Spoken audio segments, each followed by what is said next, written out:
Hello. I'm making a video in the garden. First time with this computer here, my new purple computer, Acer Chromebook. The baby dog bit into the corner, but I duct taped it. It did not seem to harm the computer, so the very outer corner. So now I got a self-made cream here, self-cooked cream that is awesome,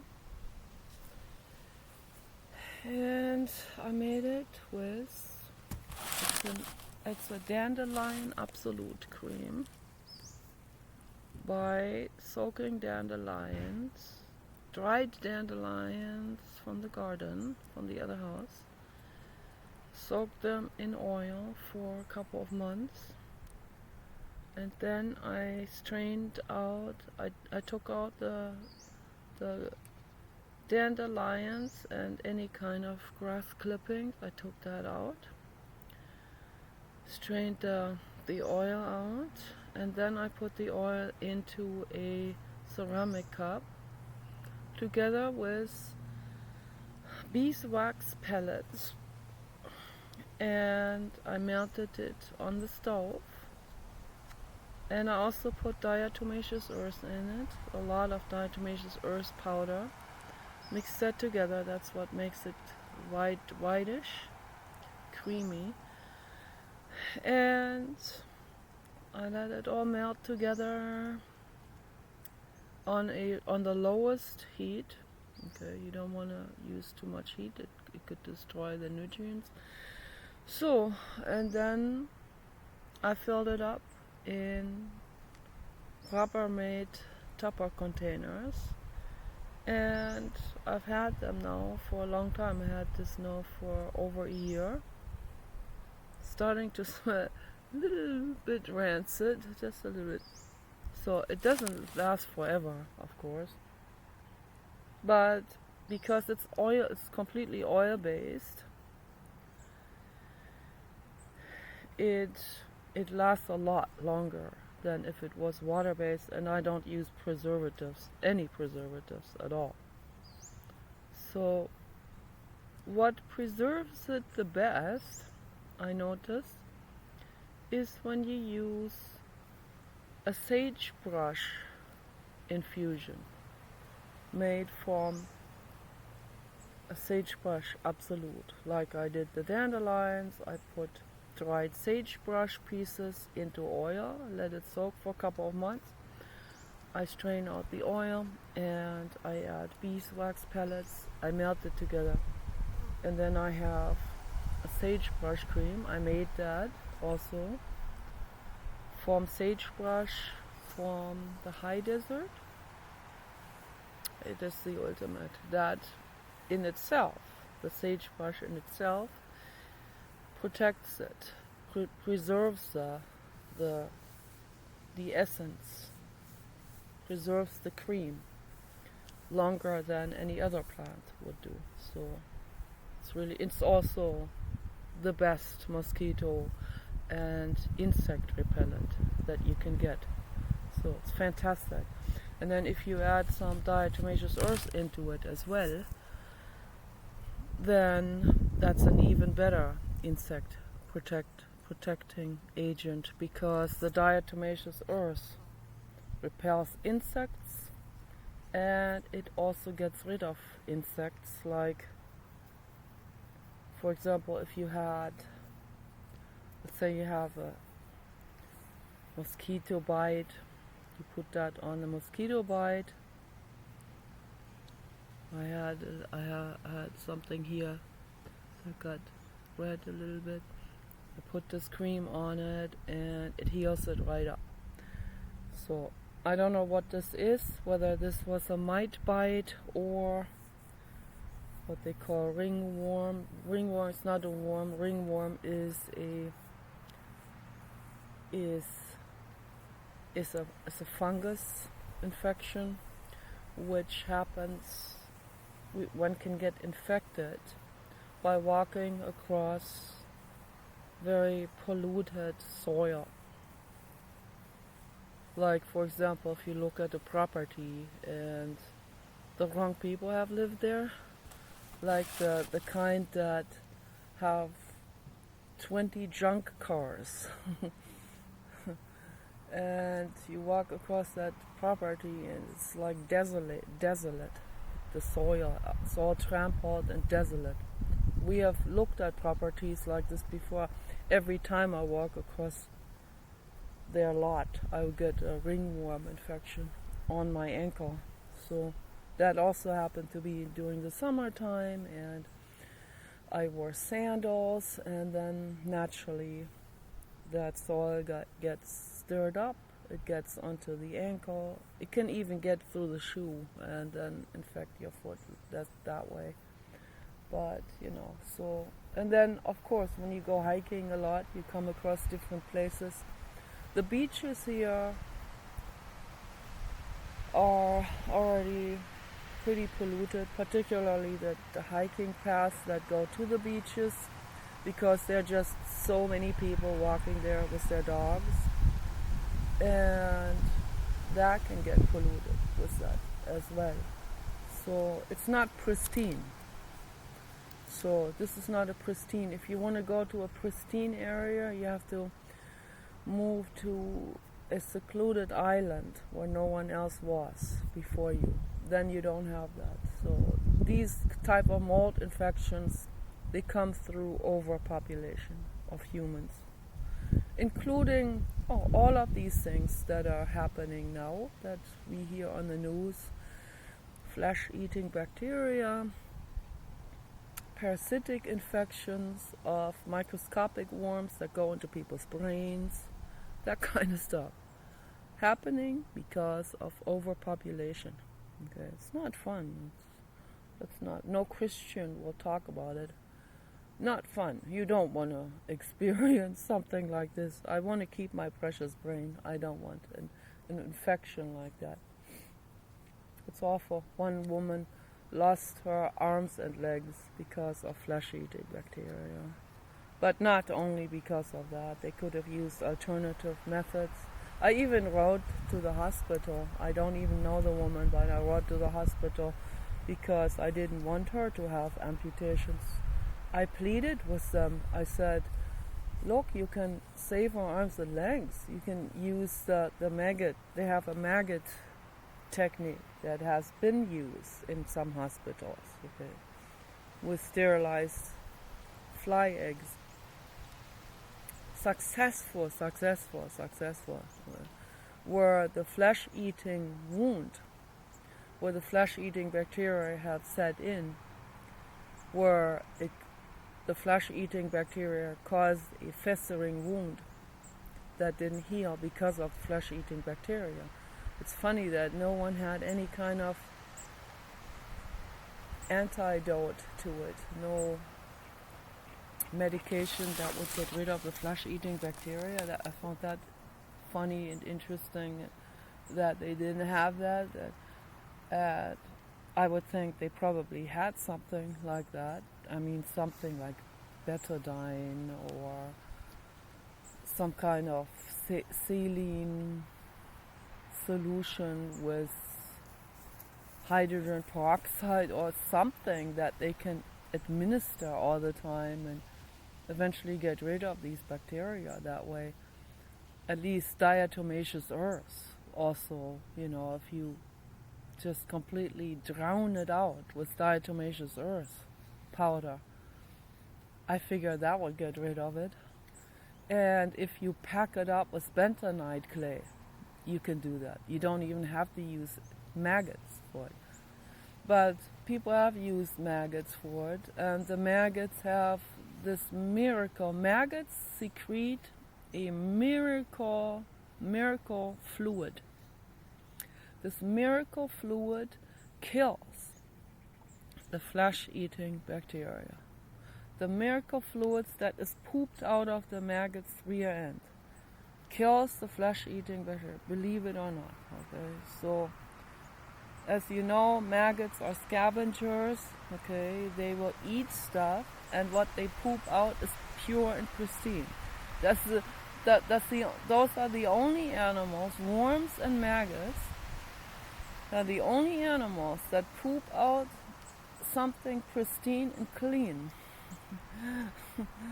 So that actually has the opposite effect, antiseptic effect, rather than aseptic effect. Okay, so, and they also ate the dead skin cells and the dead flesh material, and they pooped out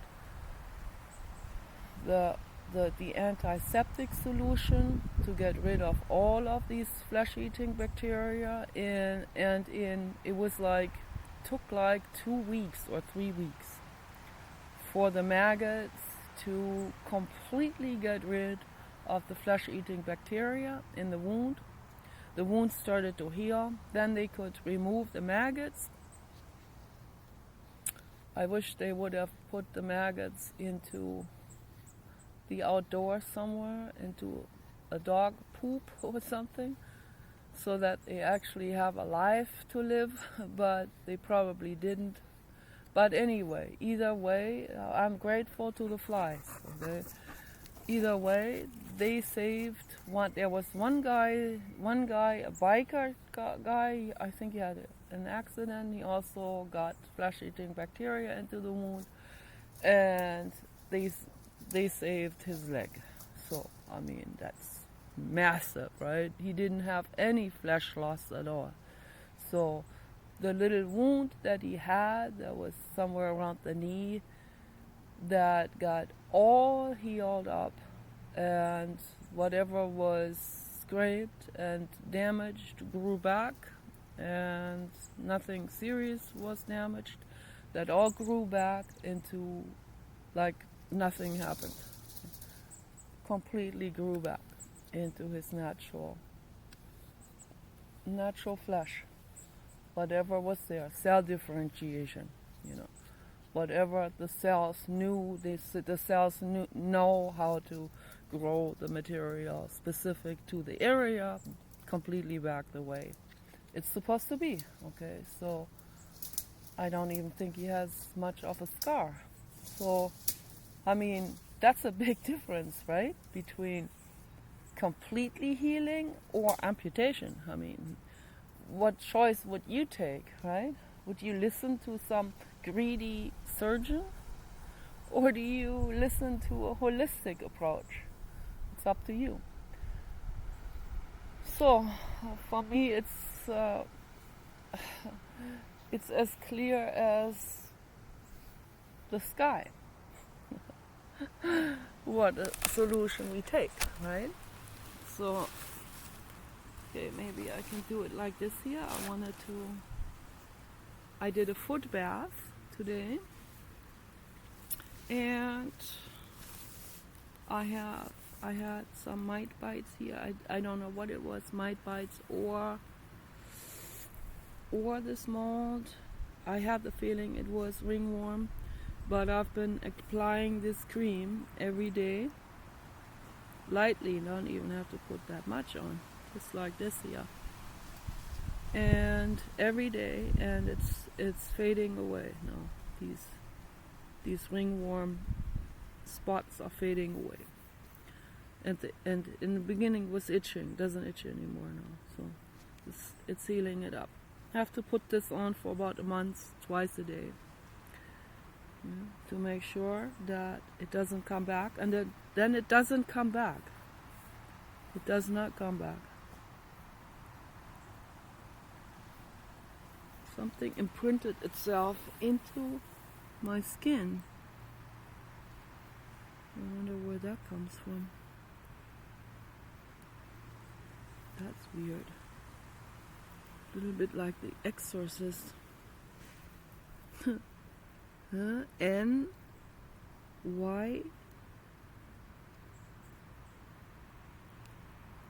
N or N-N N-M.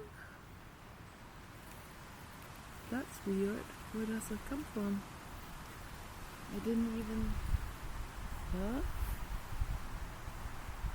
can't be. This is weird. I have an impression here in my skin. It says NM. It's very strange. It's very strange, is it? So, and then has a writing underneath which is not readable anymore. Must have sat on something for a while. Maybe the shoe? I don't know.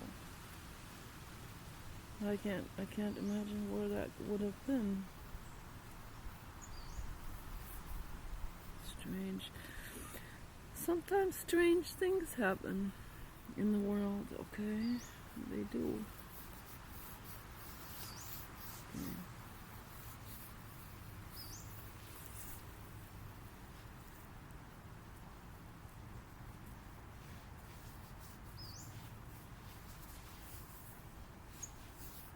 Yeah. So I had for a long time. I still feel it sometimes. I had the sciatic leg nerve after effects right in this muscle here. During October, November 2024,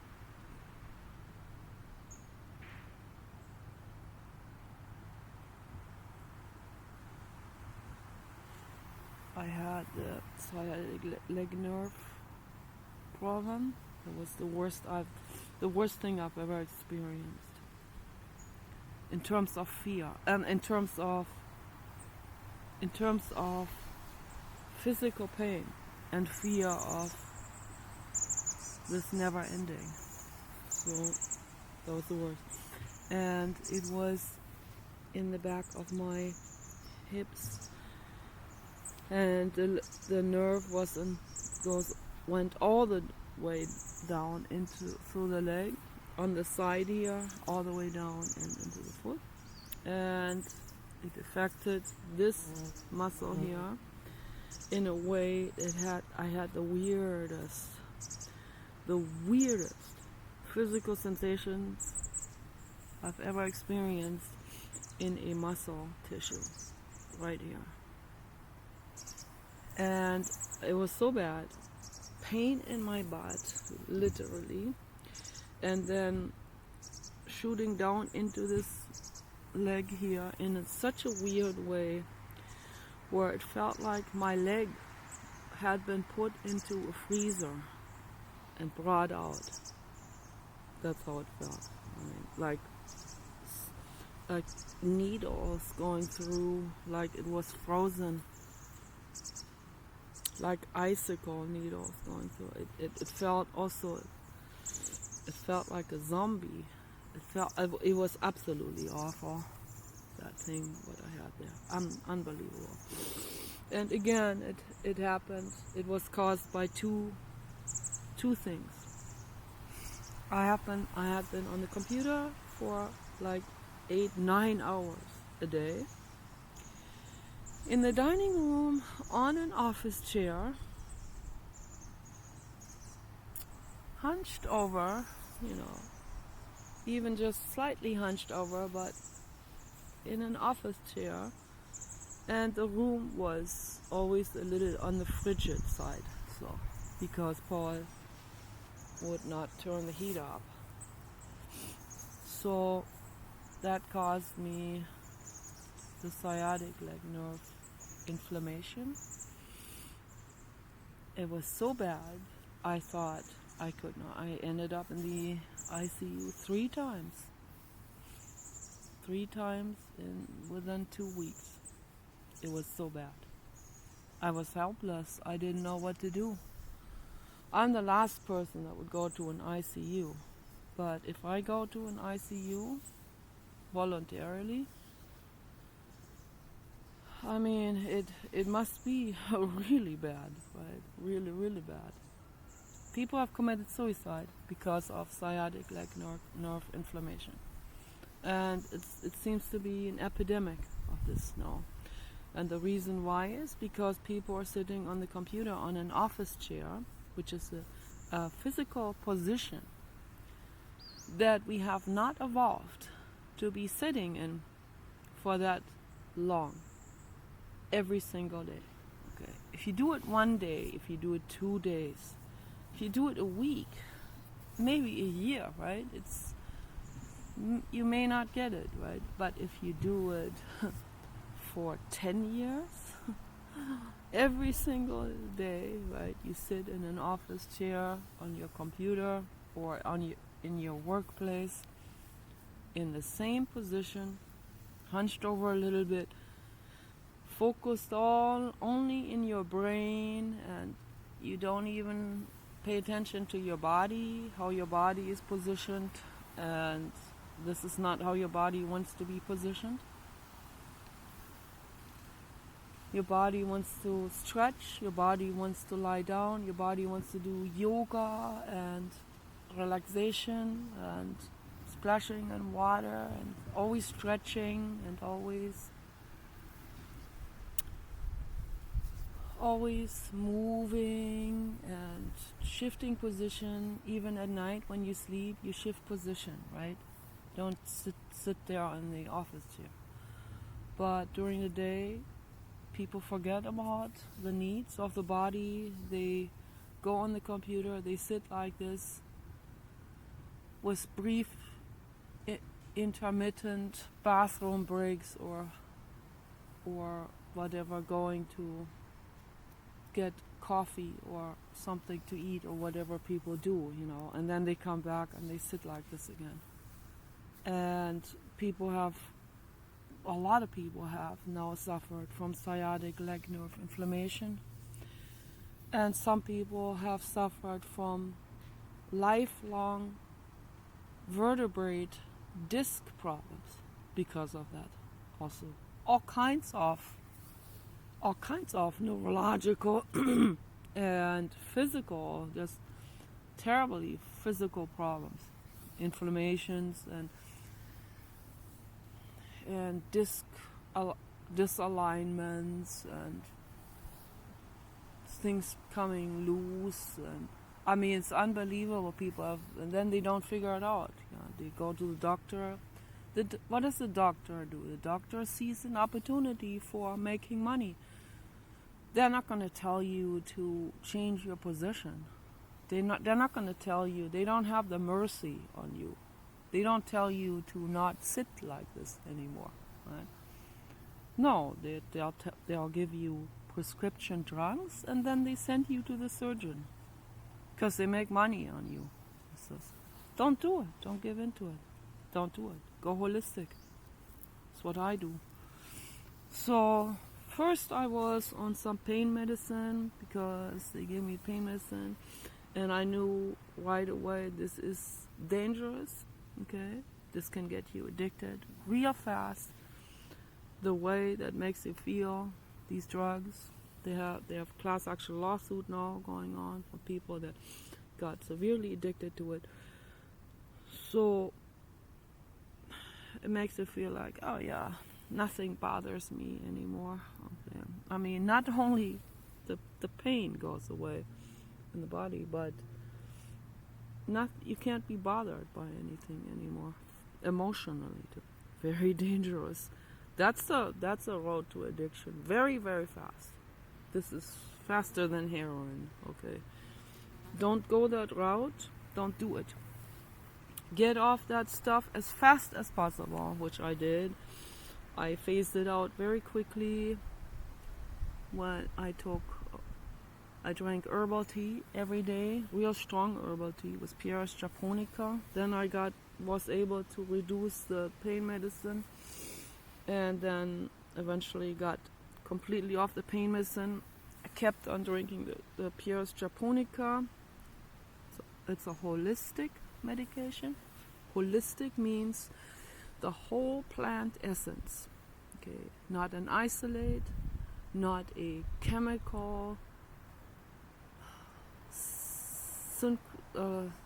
synthesization of the isolate, not a new chemical component. No, it is the whole plant essence, okay, as the screen here has. And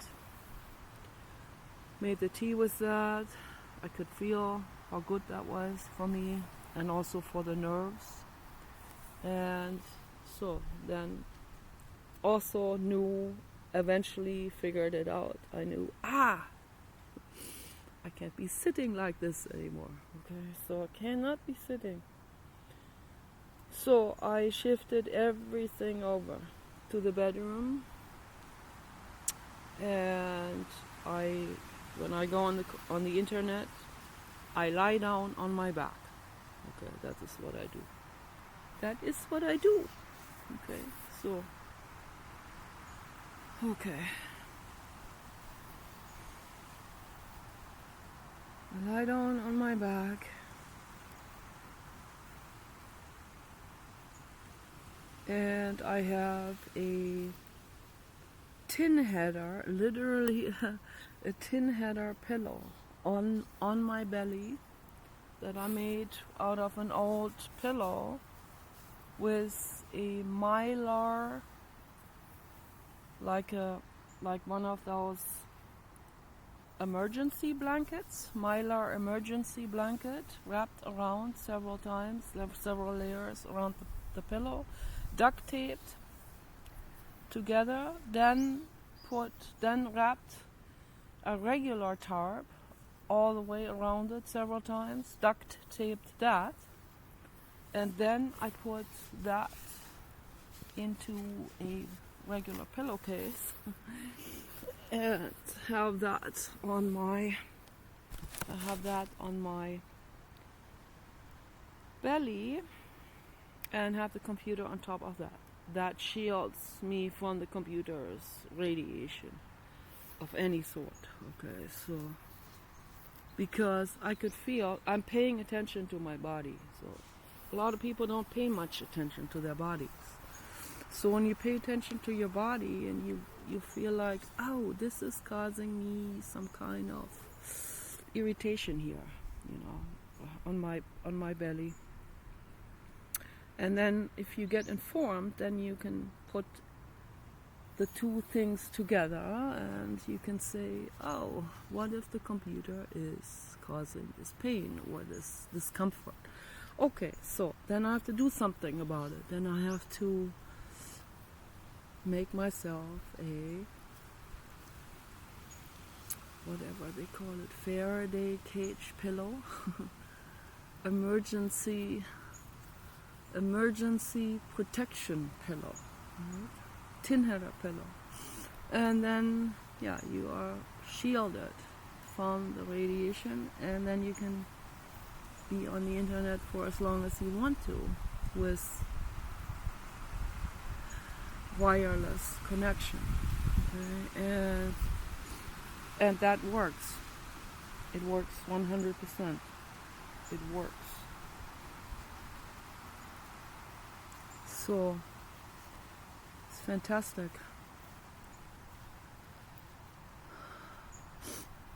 I'm very happy with this. So I have, for example, the internet turned off now on this computer because when we're here at this house we don't have internet, so I turn the receiver off also, so I don't get any kind of electromagnetic or other type of radiation that comes out of the computer. I like to be on the safe side. One time I went to an electronic department and wanted to buy something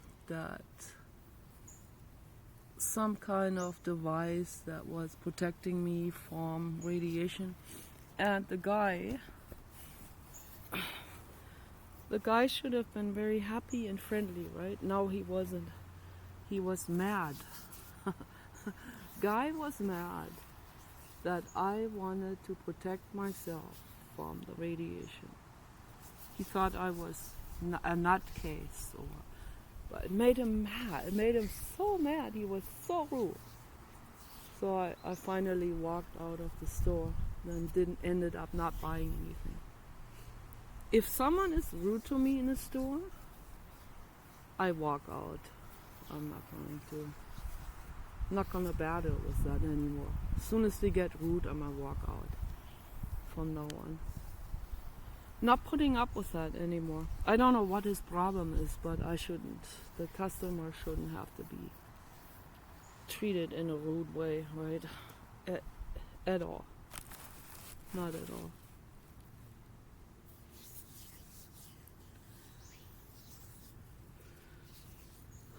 So I take very good care of my body. I lie down on my back as much as I can. Every time I read, every time I go on the internet, every time I watch my own video, every time I do something, write something in my files, a poem, a story, when I'm not even on the internet. Everything I can do in a lying position, I will do in a lying position. And or sometimes I lie on the side when I make a video also, and that's the way to go. Here in the garden, it's okay, I can sit here on my butt for a moment. It doesn't hurt me. Even when I do sewing, I can sit on the recliner chair for a while, but not for very long. Not for long. And I have to intermittently lean back, and I have to shift my position a lot so that it doesn't clamp in on the nerve bundle. So it's very, very important that we do that right. Okay? It's very important. So, yeah, did a foot bath, and after the foot bath, I always massage my feet. It's very good to do. So I had one spot here that I needed to do. So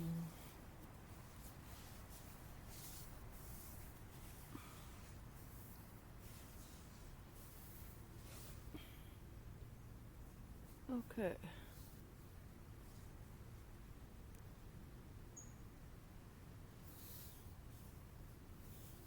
It's all a matter of finding out what helps you, what heals you, and then you have to apply it. And every single person has to be their own doctor. You can't rely on a doctor anymore. These people don't know very much. They really don't. I figured this already out in Germany a long time ago. I had a fallopian tube inflammation while I was studying at TU Berlin psychology, and ended up in the hospital with fallopian tube inflammation. That happened another 2 times later on, but it's because of the IUD. And the best thing is not to use an IUD and not to have a boyfriend. That works the best.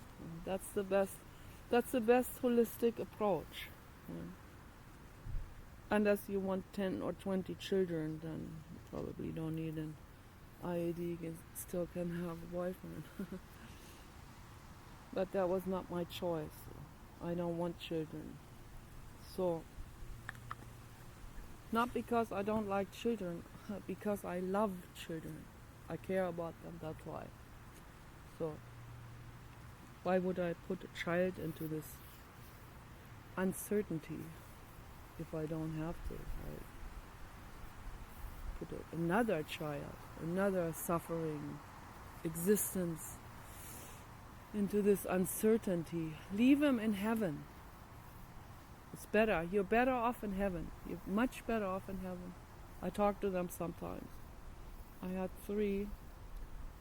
I feel sorry now. Okay, really sorry now. I really feel sorry. I told Grok that I really feel sorry now because I've done some. I don't like the word spiritual. I've done some serious metaphysical introspection on all of that, on the panpsychism. So I know they were soul. I know they are souls. I know they wanted to come into existence, and I stopped them from doing it. And I'm sorry about that. Really, really infinitely sorry. I don't know how my life would have ended up if I had the kids. I don't know. Oh my gosh. God. Jesus Christ, they'll be 40 years old now. Oh my gosh. One would be 40, the other one would be 25.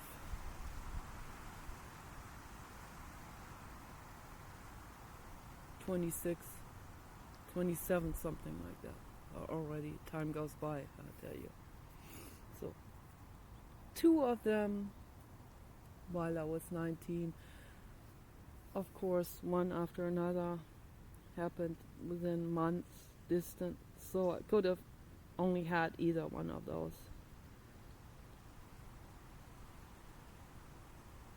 Got rid of one, then I got another one. Got rid of it too. It's awful sad. I'm sorry about this. I'm so sorry. Don't hate me for that. I was scared. I thought it's dangerous. It would be dangerous for them. That's why I did it. I thought they would be suffering. I didn't have the money. I didn't have the support. I had no support at all. My mother didn't want me to have kids. She didn't want to give me any support.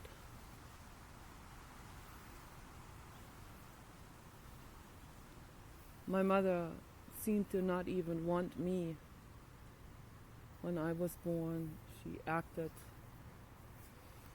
depressed, had postpartum depression, and she was overall, my whole life, she wasn't happy to have me in her life. That's a fact. Do you understand what that does? Do you understand how that messes with a person's brain? Do you understand this? I don't know. Maybe you don't. But I'm telling you, it messes with a person's brain. You can make someone very suicidal, and that's how I've always been. When your mother, the one person you depend on, when she rejects you, you have nobody. And you can end up like the monkeys, the Harlow monkeys in the experiments. The Harlow monkeys that had no mother to cling to. It made them bite themselves and throw their head on the ground and tear their hair out. That is what I did. The little Nicola at age 2 and 3 and 5. That's what I did. So now you get a little glimpse into who I am and why I am the way I am. And why I think the way I think. There's a reason for everything. I don't do things without reason. I don't do things out of a whim or out of some kind of recklessness. When we're young and all of that, we're reckless. I used to be a punk.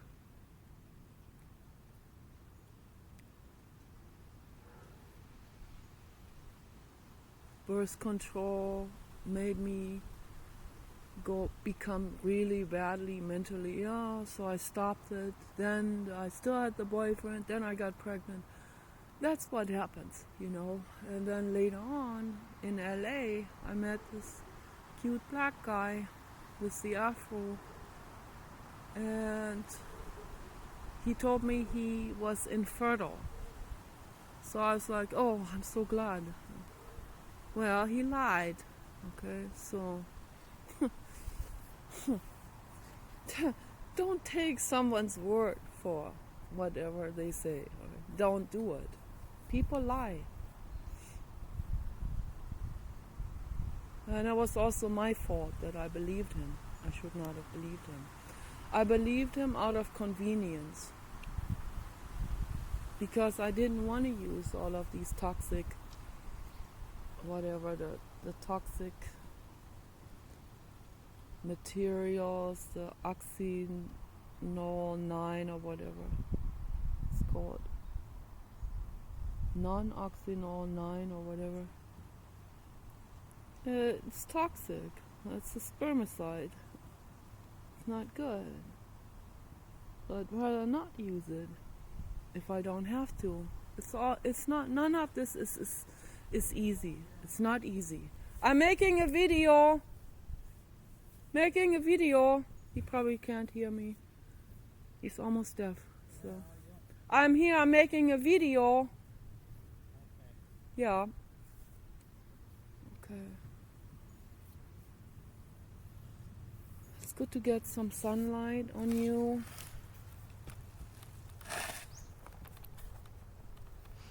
Put some sunlight on my feet.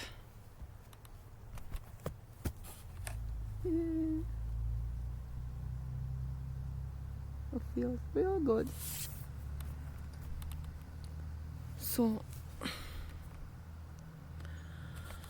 yeah, it's not easy. Existence is not easy. It's always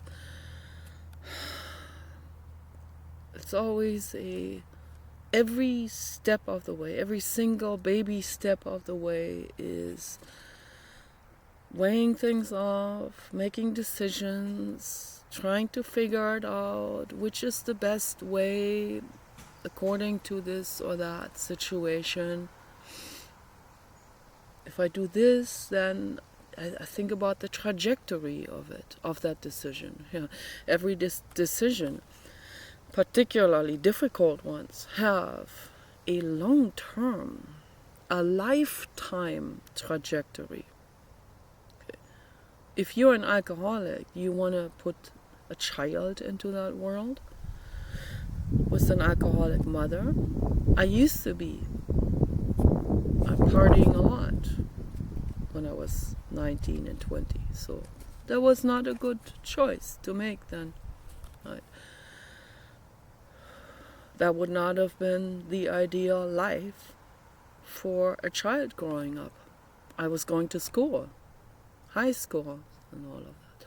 So I wanted to study psychology. All of that would have been very difficult. It was already difficult enough as it was, okay? So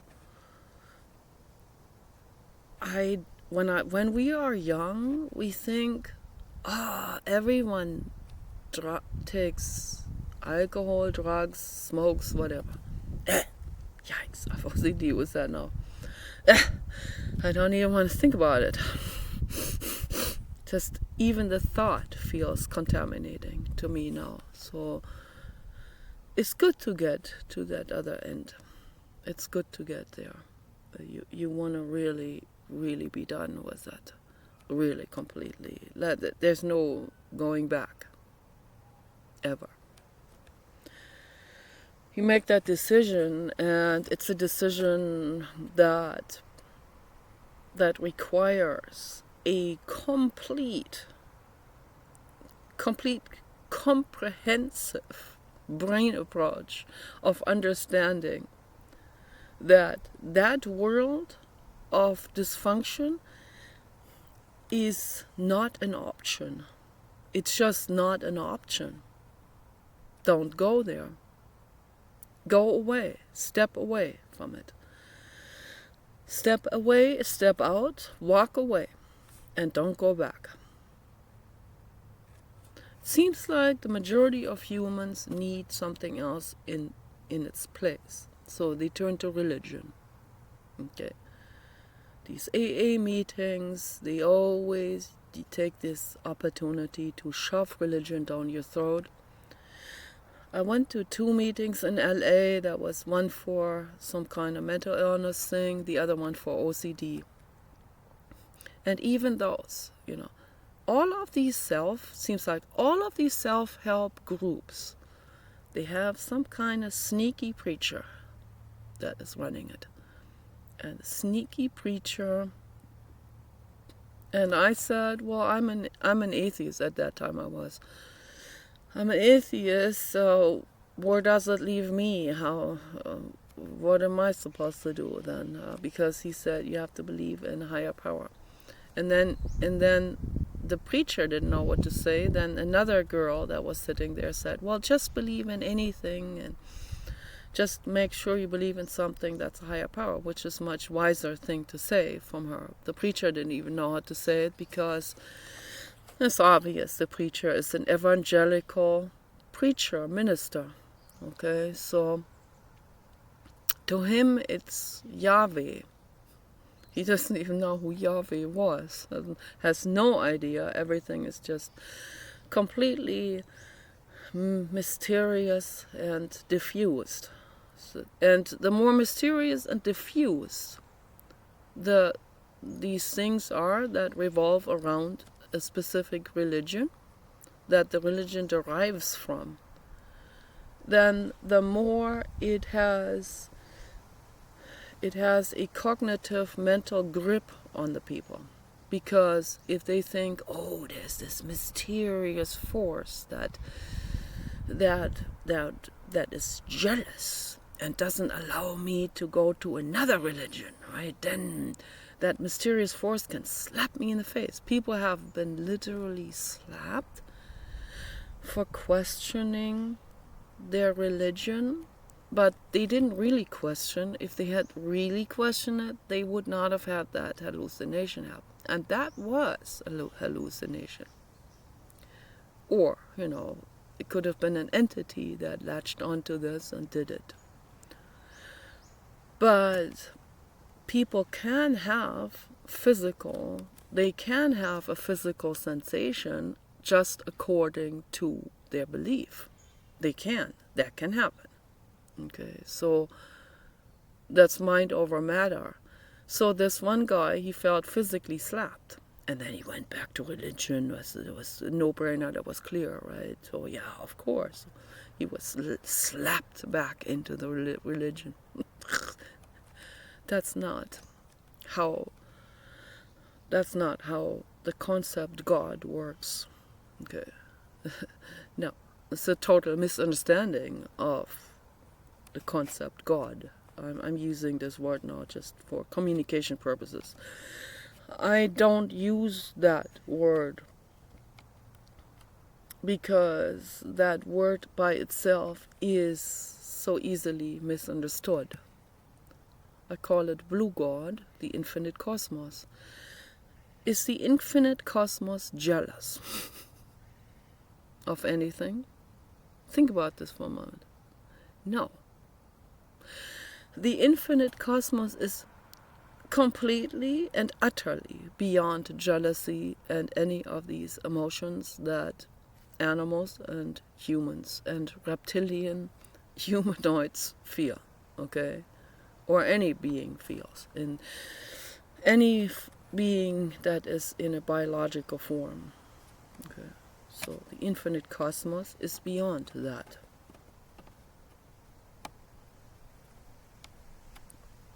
It doesn't even use praise.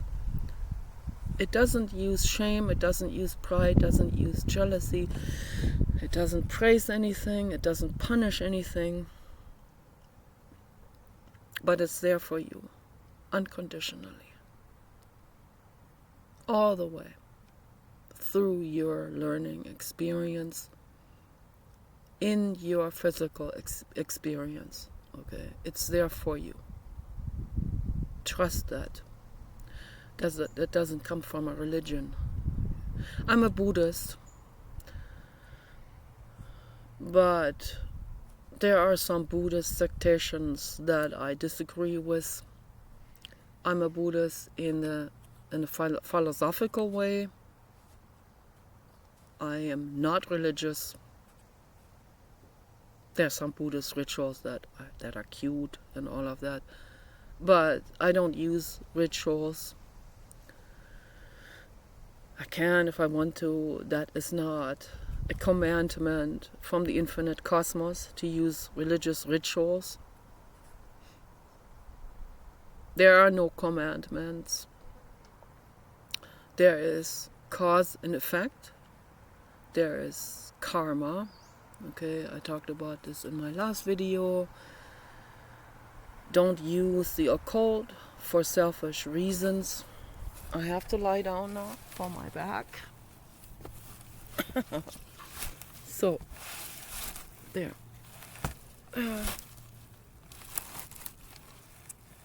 This is on a slope, which makes it difficult. I do it like this. I have no other choice. So, don't use anything metaphysical for don't use anything for selfish reasons. Okay? Don't do it. Maybe I should use the shoe here to put my head on. Just use the shoe. That is my croc pillow. No. It's not very comfortable. No, it isn't. This is not so comfortable. It's okay. Yeah, it's alright. I needed a little elevation. So. Yeah. Get grounded every day. It's good for you. Okay. Look into the sky. It's very, very good for you. At night and during the day. Into the blue sky, into the cloudy sky, through the trees.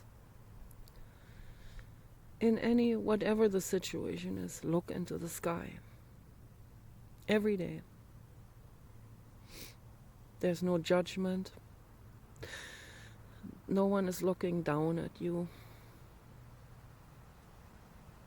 in a condescendence way. Some ETs might look down on you. But they feel love for you. They don't judge you.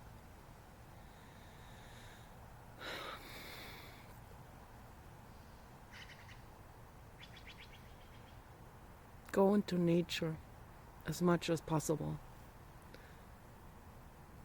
Go away from the drugs and the alcohol. Do it now. Go away and never go back. Your friends are not gonna like it. Go away from the friends. Don't hate them. But tell them, my life changing now. I want to heal. Okay. My life is changing for the better, for growth, for healing.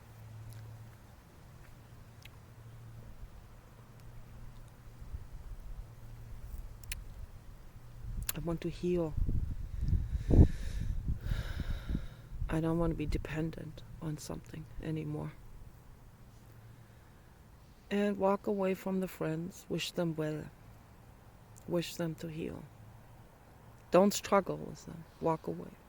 That's what I had to do.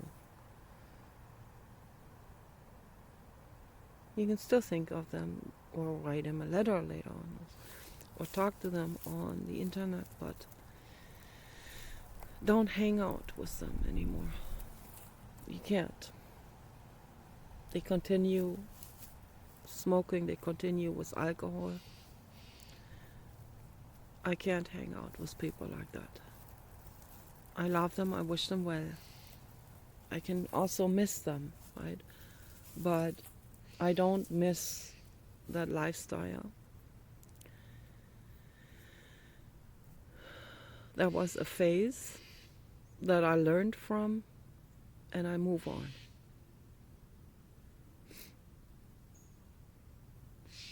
I don't need religion to take its place. I don't need a cult or a gathering or some kind of group or congregation to go to in order to keep me in line, or in order to fill the void that quitting the other lifestyle has caused. So no, I sit with that void. That's how you heal. That's how you become an independent person. You sit with that void.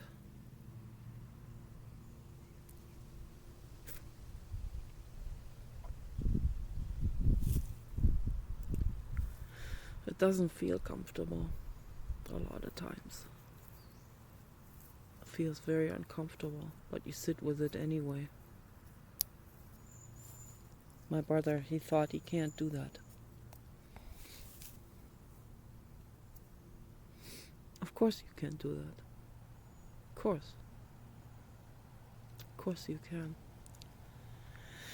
I offered him my mental guidance and my mental support. I said, I'm here. I can hold your hand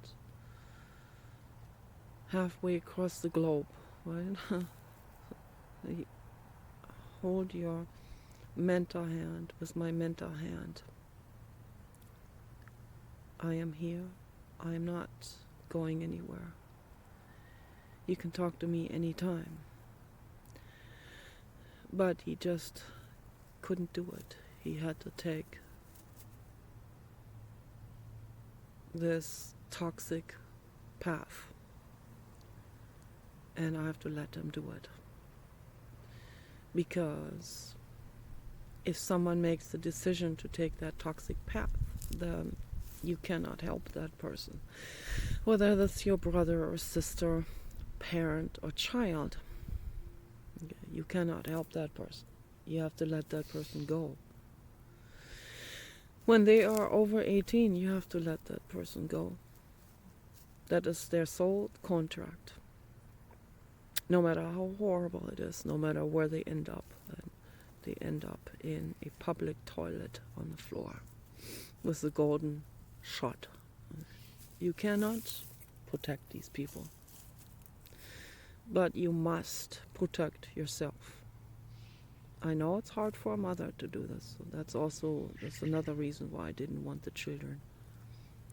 Because I didn't know what this is going to do. I mean, what if the child becomes a heroin addict?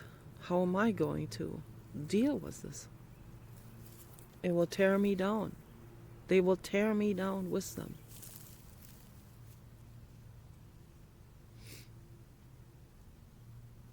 As I was already at the very verge between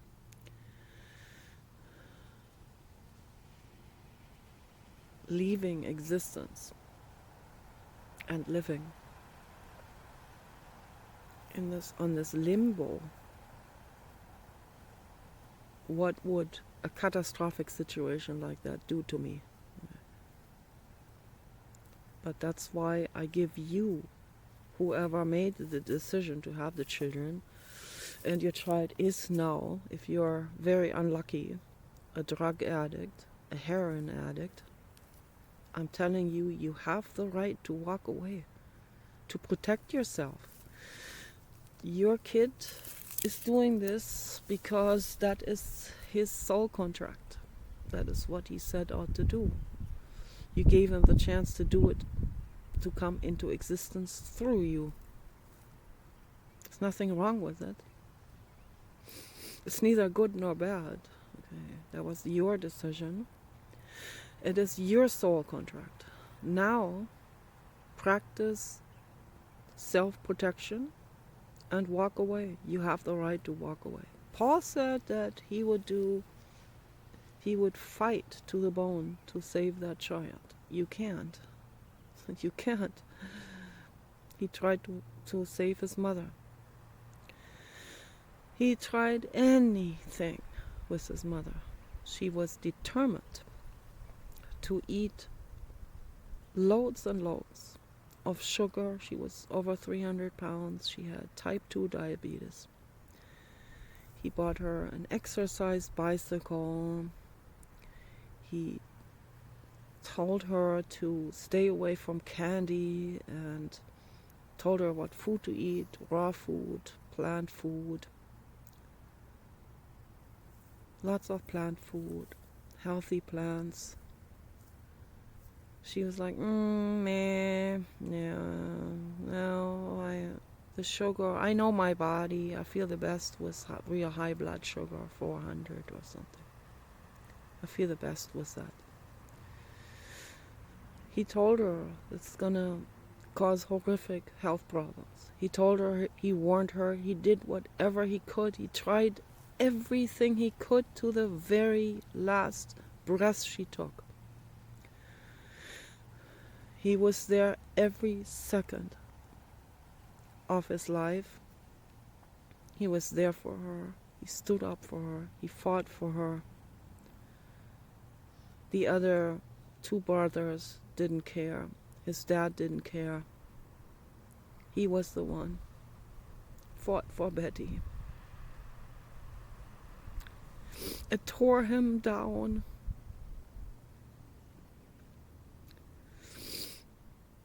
It tore him into, he's not a suicidal person at all, but he said he has been close to that during that time when she was dying. He was at the hospital every day. She was going in and out of consciousness in the end. A doctor from Jamaica who got his doctor's license by paying for it in Jamaica. A fraudulent surgeon. He cut her leg off against Paul's will, and that's what killed her. It sped up the dying process. She would have been dying anyway. But this caused tremendous pain. It was tremendously horrific. So you don't have to go down that road. Okay. Change your lifestyle now. Okay. Eat raw food, raw plant food. Then it doesn't happen. But if you're determined to do it, no one can prevent you. Okay. Paul could not stop her from destroying herself. Other people could not stop their loved one from destroying themselves with whatever. With the health problem, with candy, sugar addiction, or drug addiction, or alcohol addiction. If they're determined to do it anyway, if they want to do it anyway, then you cannot stop them. Okay? But you can protect yourself.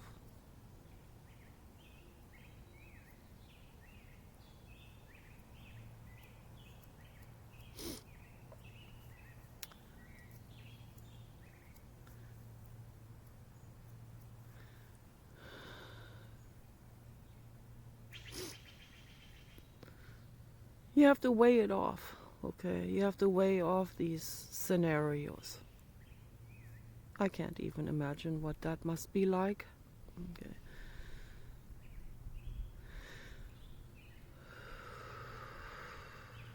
But if you're in a situation like that, where your daughter is a drug addict, first of all, I'm here for you. You can write under my video anytime. You can tell me your story. We can do a meditation prayer together. But that's all we can do. And I can give you health advice. I can give you a lot of advice on holistic living. But you have to do it. I can give you the tools and you have to use them. So every situation is unique. Every situation is different to the other situation. In one situation, you might be the mother of a heroin addict. For example, Danielle Steele, the writer Danielle Steele. I talked to her briefly on the internet. She wrote a book about her son. There's a baby dog here, so beautiful, beautiful, beautiful baby. A beautiful baby with the big, big hands. The big pillow head. Yes, it's a big pillow head. There is a big pillow head. Oh, yeah. Oh, yeah, oh, yeah, oh, yeah. Come sit with me here. Yes. Come sit with me. Entzückende Gone. Oh, yeah. Yeah, she wrote about her son who was into drugs. He was a punky, played in a punk band. I don't know, forgot, Beastie Boys or something like that. And forgot the name now. And he was determined to exit. He always looking for the right moment to exit. And he remembered his past incarnation. And he was all freaked out about that. And he said he was there before. Even in her life. But he couldn't really say who he was. He just remembered that he was there before. And he was young and he wanted to die young. He just probably had all kinds of, like that clavicular, similar to him. Like determined to exit, determined to have maximum party pleasure and youth exploitation. And then exit fast. So never become fat or complacent or where the life becomes what they think is boring or something. They have this ideology of dying young and they're like terrified of becoming fat and older and stuff like that. And then nothing going on. Really terrified of that. So, and there was nothing she could do about it to convince him otherwise and to help him. They tried to help him so many times.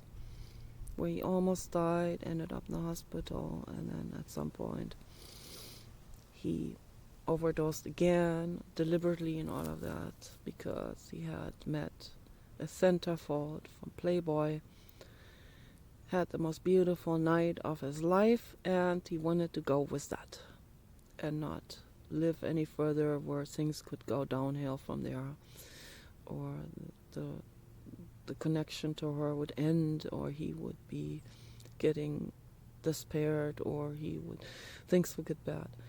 So always this idea of exit now while things are at their peak, or what he thought was the peak. That's just an idea of it. It's a mental illness, really. But the mother could not stop him.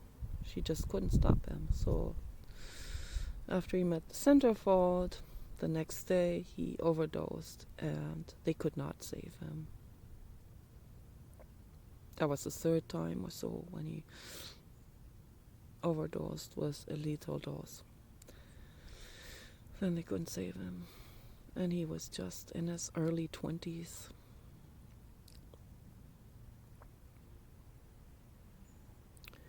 So you have to weigh these things off, You can't put him in a cage.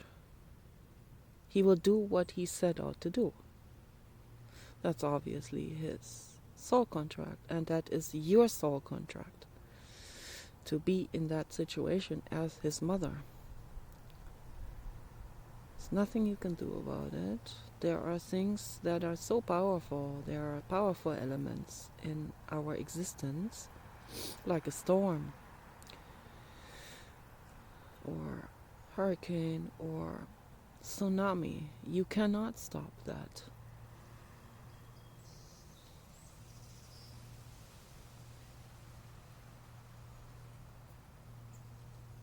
There are some things you can't stop.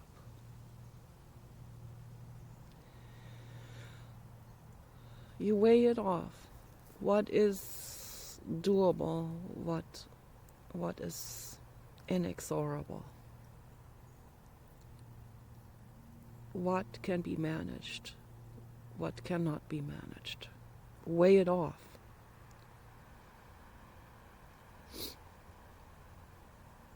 Do what you can and leave the rest to the infinite cosmos. And that is the only path of existence. And if you experience severe grief, which I have been through, grief over my dogs, the worst grief was over Kenny, the albino Great Dane. He was the physical embodiment of the blue god. His soul was that of the blue god. And there's another living being that also has the soul of the blue god. And another living being that reminds me of Kenny. His name's Albino. He is a horse. He has light blue eyes just like Kenny had. He's also the blue god. Just recently realized this. I think about him all the time, but he is not in my custody. He's in someone else's custody. And I think about him all the time, and we visit them sometimes. You can see him on my channel. I filmed the albino and unicorn, my two favorite buddies, my two favorite horse friends.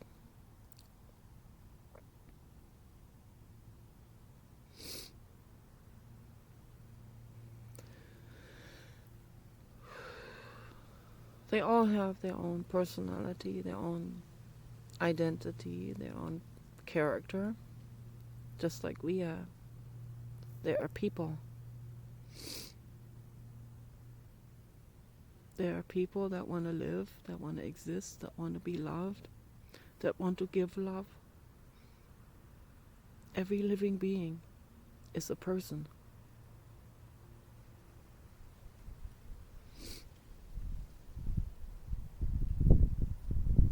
Every plant is unique.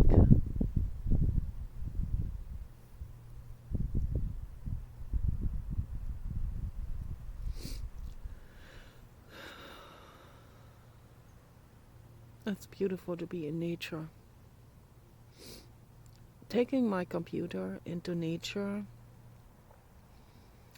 feels good because it feels like I have a friend here to talk to and share that with. Share this experience of grounding.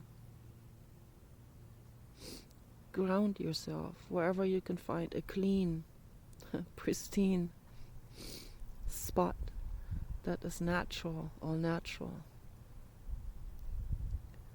Even if you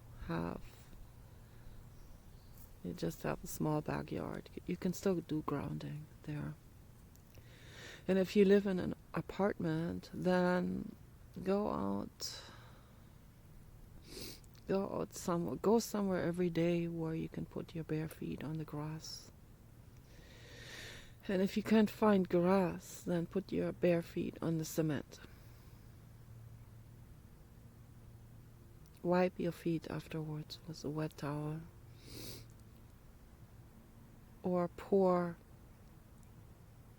a gallon of water on there first before you put your feet on. That's more effective, actually. It's what I always do when I'm sitting in the driveway on the cooler. I have my foot bath pans with water and flowers in it. And then I put my feet into it, and then I put my feet wet on the cement to ground myself. And then I put them back in the water, back and forth. It's very nice to do that. So I think I'm going to wrap the video up now. Love and peace for all living beings. I have to find the arrow. It's not easy.